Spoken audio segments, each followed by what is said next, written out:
नाही नाही, यापूर्वी मी अनेक वेळा याच्यावर भाष्य केलेलं आहे की आजपासून राष्ट्रवादी काँग्रेस पक्ष ज्या निवडणूक लोकसभेच्या लढवणार त्याच्या मुलाखती आजपासून सुरू झालेल्या आहेत.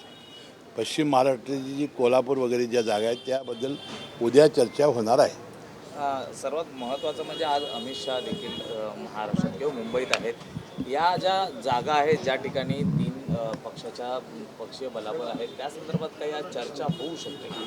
नाही, आता पहिली यादी तरी भारतीय जनता पक्षाने जाहीर केलेली आहे. महाराष्ट्राची यादी जाहीर का झालेली तर तीन पक्षांचं अजून किती जागा द्यायचं हे तिन्ही नेते बसल्याशिवाय होणार नाही. म्हणून आज अमित शहा साहेब येतील.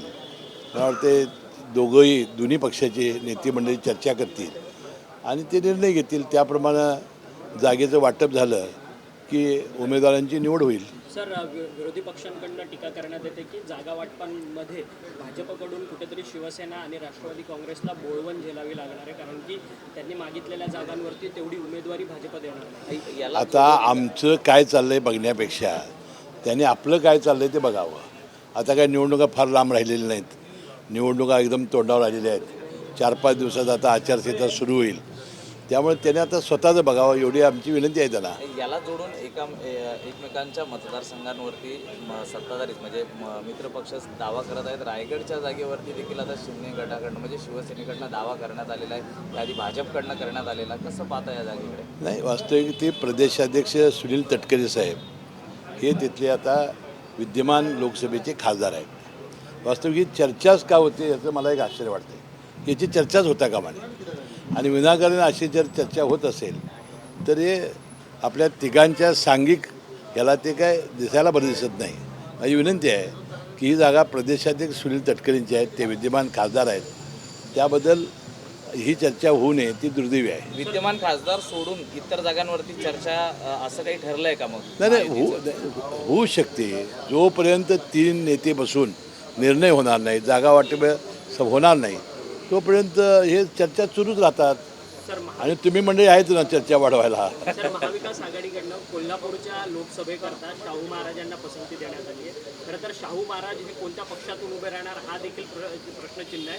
एकीकडे संजय राऊत म्हणतात की शाहू महाराजांनी मशालीवरती उभं राहावं, तर दुसरीकडे नाना पटोले म्हणतात त्यांनी काँग्रेसमधनं हाताच्या चिन्ह. आता मी तुम्हाला सांगितलं महाविकास आघाडीचा प्रश्न आहे, त्यांनी कुणाला उभं करायचं.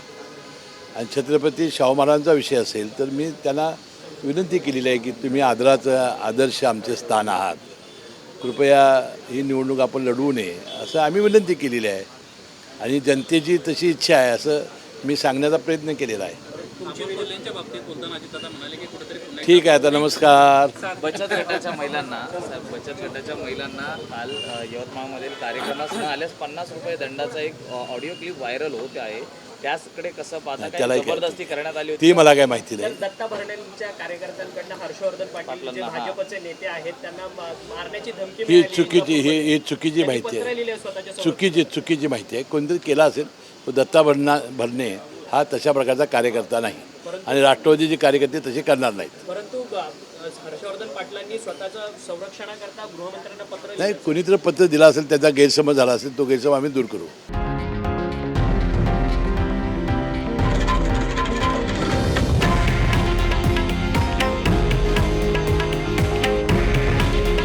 हे आहे देशातील नंबर 1 न्यूज नेटवर्क आणि आपण पाहत आहात TV9 मराठी.